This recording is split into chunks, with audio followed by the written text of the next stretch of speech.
ಪ್ರತಿಯೊಬ್ಬರ ಆರೋಗ್ಯದ ಪಯಣವು ಒಂದೇ ರೀತಿಯಾಗಿ ಇರುವುದಿಲ್ಲ.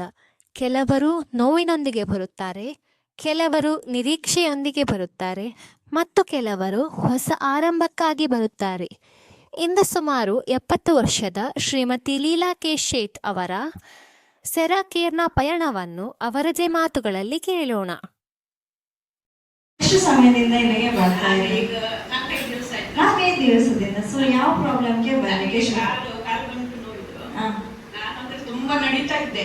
ಮುಂಚೆಯಿಂದ ತುಂಬಾ ನಡೆಯೋದು ಇಲ್ಲಿ ಅಂಬಲ್ಪಾಡಿ ಸಮೇತ ನಾನು ಮಾಡ್ಕೊಂಡು ಹೋಗ್ತಾ ಇದ್ದೆ. ಅದಂತೂ ನಂಗೆ ಅವಾಗ ಏನು ಪ್ರಾಬ್ಲಮ್ ಇರಲಿಲ್ಲ. ಈಗ ನನಗೆ 77 ವರ್ಷ.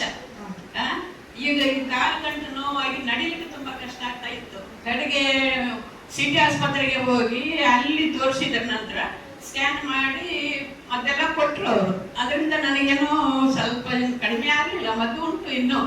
ಆದ್ರೆ ಈಗ ನನ್ನ ಮಗನ ಫ್ರೆಂಡ್ ಒಬ್ರು ಹೇಳಿದ್ರು, ಇಲ್ಲೊಬ್ರಿಗೆ ಎಲ್ಲ ಮಸಾಜ್ ಎಲ್ಲ ಮಾಡಿ ಒಳ್ಳೆ ಮಾಡ್ತಾರೆ, ನೀವು ಇಲ್ಲಿ ಒಂದು ನೋಡಿ ಅಂತ ಹೇಳಿ. ಮತ್ತೆ ಹೋದ ಶನಿವಾರ ದಿವಸ ನನ್ನ ಮಗ ಇಲ್ಲಿ ಕರ್ಕೊಂಡು ಬಂದದ್ದು.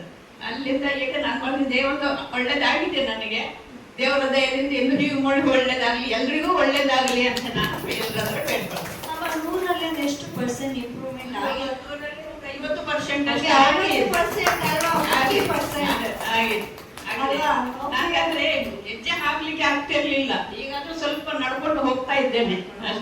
ಆದ್ರೆ ಸ್ವಲ್ಪ ಸುಸ್ತಾಗ್ತದೆ, ಮನೆಗೆ ಹೋಗುವವರೆಗೆ ಸ್ವಲ್ಪ ಸುಸ್ತಾಗ್ತದೆ ನನಗೆ.